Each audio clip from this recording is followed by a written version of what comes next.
السلام عليكم ورحمة الله وبركاته، والصلاة والسلام على أشرف المرسلين. معكم فيديو جديد النهاردة من قناتكم حكاية الكنز، والفيديو هيكون عن 10 ملمات النادرة جدا بالتاريخ بالظبط وأسعارها وأماكن البيع. قبل ما نبدأ الفيديو بتاعنا لسه ما اشتركش في القناة ينزل دلوقتي يشترك ويفعل زر الجرس على الكل عشان يوصل لكم كل الفيديوهات الجديدة ولايكات بقى. ويلا بينا نبدأ الفيديو بتاعنا سريعا بعد الانترو.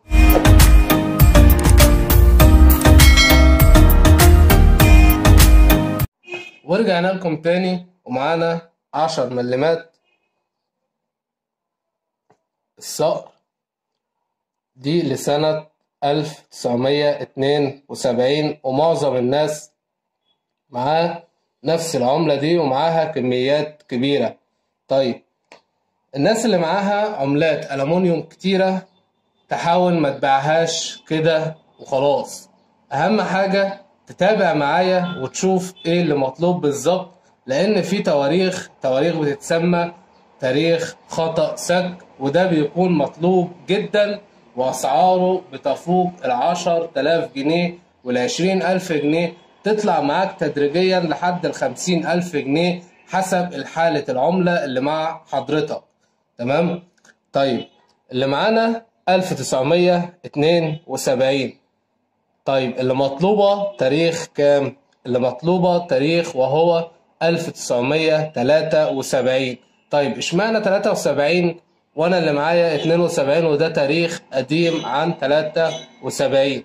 مبدئيا قلنا قبل كده وهنكررها تاني، اهم حاجة انت حابب تشتغل في العملات ما تتعاملش معاها بتواريخ قديمة. حاول تفهم حاجة اسمها تاريخ خطأ سك. دام انت عرفت تلعب على تواريخ خطأ سك واخطاء سك العملة، كده انت بدأت انك تعرف تشتغل في العملات.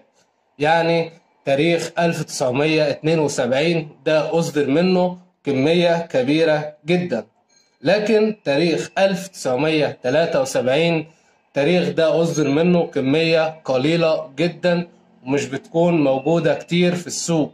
فاللي معاه 1973 دي العملة دي كده داخلة في النوادر، لكن 1972 تعتبر مش نوادر خالص بسبب انها متوفرة كتير جدا مع معظم الناس. طيب في حد هيقول لي معايا 10 ملمات صقر برضو 1973، نوع المعدن نحاس.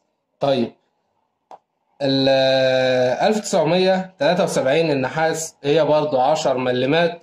اشمعنى ما تكونش ديت برضو من النوادر؟ هقول لك النحاس غير الألمونيوم، اللي بتكون مطلوبة هي ألمونيوم. طيب بالنسبة للنحاس احنا معانا كميات من النحاس دي كتيرة جدا مش عارفين نستغلها ازاي. عندك طريقتين. اول طريقة حاول انك تقعد تفرز العملات اللي عندك بالنسبة ل10 ملمات نحاس.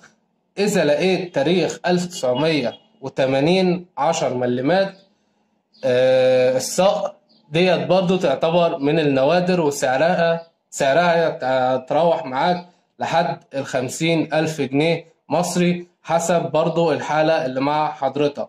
طيب بالنسبة ل 1973 اللي هي النحاس ديت أسعارها كام؟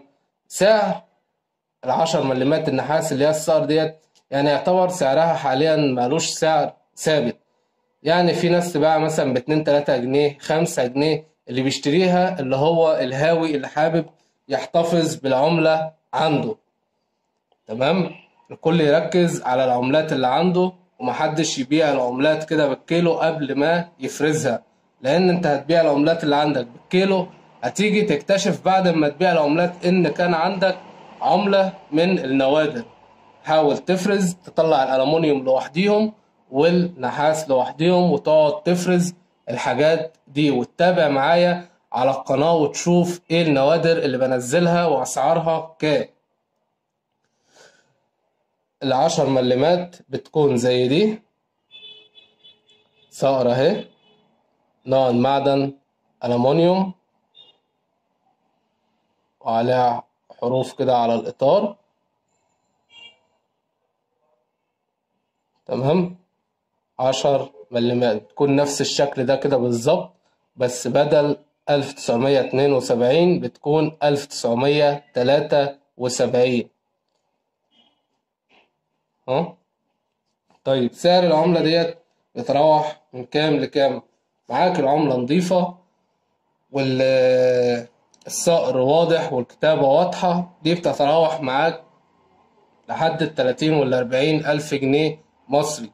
طيب معانا الحالة مثلا الكتابة مش واضحة بسيط، الصقر مش واضح برضو بسيط، ديت هتبدأ معاك سعرها يعني مثلا ايه، في حالات تعمل 5000، في حالات تعمل 10000، في حالات تعمل 20000. محدش يقول مثلا ايه انا معايا العملة هي ده سعرها هيجيب على طول 30 ولا 40 ألف جنيه. لا يا باشا، في حاجة اسمها حالة العملة. انت معاك العملة حاول تحافظ على الحالة بتاعتها، بحيث ان لما تيجي مثلا تبيع العملة تعرف تمسك فيها قرش كويس. تمام؟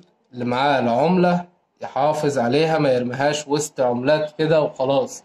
احتفظ بيها في جراب مثلا، جراب بلاستيك، اي حاجة تحتفظ بيها في العملة ان هي ما تكونش وسط العملات، عشان يعني تطبيقات العملة الحاجات دي كلها، الكتابة تتمسح، الحاجات دي كلها تفادى الأخطاء دي كلها. طيب ينفع أنظف العملات اللي معايا عملة نادرة أنضفها بسلكة معينة أو بصنفرة؟ ما ينفعش جدا تنظف العملات الحاجات دي خالص. العملة عليها طين، العملة عليها وساخة، سيب العملة زي ما هي وهتتباع زي ما هي، لأن هتنضف بسلك معين أو بصنفرة، وناس كتير بتعمل الكلام ده. كده أنت بتقل من تمن العملة كتير جدا. تمام؟ طيب بالنسبة لل10 مليمات صقر نحاس، دي 1973. طيب نفس الشكل كده بيكون مطلوب، بس تاريخ معين، التاريخ المعين وهو 1980، ده برضو تاريخ خطأ سك. طيب ناس برضو هتقول 1973 ده قبل 1980. هقول لك دي اللي اتكلمنا فيها في بداية الفيديو، ما تتعاملش مع العملات بالتاريخ القديم، تعامل معاها بتواريخ اللي هي أخطاء السك. معانا ال10 مليمات اللي هي 1980 الصقر، ديت برضو سعرها بيتراوح معاك لحد 50,000 جنيه، حسب برضو الحالة اللي مع حضرتك. طيب الناس اللي معاها أي عملات معاك عايز تبيعها، عندك طريقتين تقدر تبيع من خلالهم، وهم أسهل طريقتين لبيع أي عملة معاك. أول طريقة وهي تطبيق أوليكس. تطبيق أوليكس هيكون مش متوفر عند ناس كتير جدا. طيب الناس اللي مش متوفر عندها أوليكس هتبيع إزاي؟ في الحالة ديت هتتجه إلى الطريقة التانية اللي هنقول عليها. خلينا أول حاجة نقول تطبيق أوليكس هنبيع عليه إزاي. مثلا انت معاك عملات، العملة مثلا بتعمل من 20 ل25 جنيه، حاول تجمع مثلا ايه 4 عملات كده ب4 عملات، تعرضهم على اوليكس، تعرض مثلا ال4 ولا ال5 ب100 جنيه، وتكتب تحدد السعر وتكتب بيانات العملات بالظبط، والصور تكون واضحة، وتعمل اعلان على اوليكس، وتسيب رقم للتواصل، بحيث ان اي حد هيشوف الاعلان بتاعك وحابب يشتري العملات هيتواصل معاك ويشتريها منك ان شاء الله. تمام؟ طيب الناس اللي مش متوفر عندها اوليكس هتبيع عملاتها ازاي؟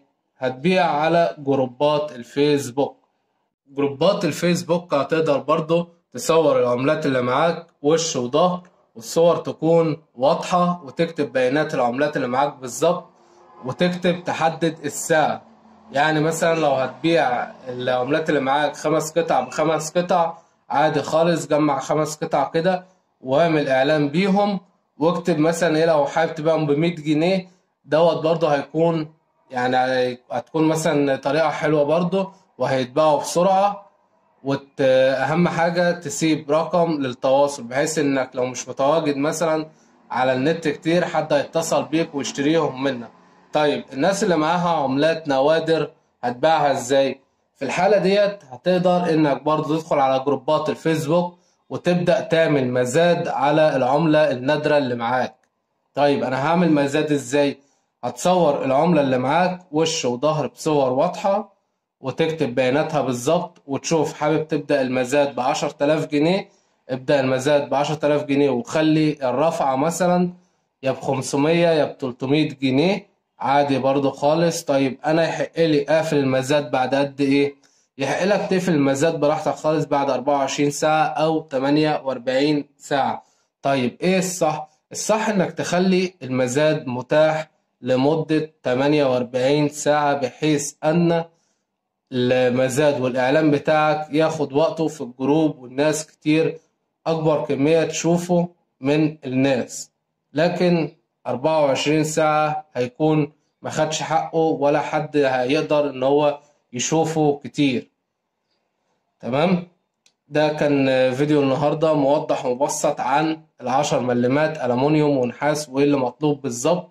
قبل ما تفكر تبيع عملاتك بالكيلو، حاول انك تفرز العملات الاول وتشوف التواريخ المطلوبة بالظبط. يا ريت اللي استفاد من الفيديو ما ينساش يدعمنا بلايك وسبسكرايب وتفعيل زر الجرس على الكل عشان يوصلوا كل الفيديوهات الجديدة. والسلام عليكم ورحمة الله وبركاته.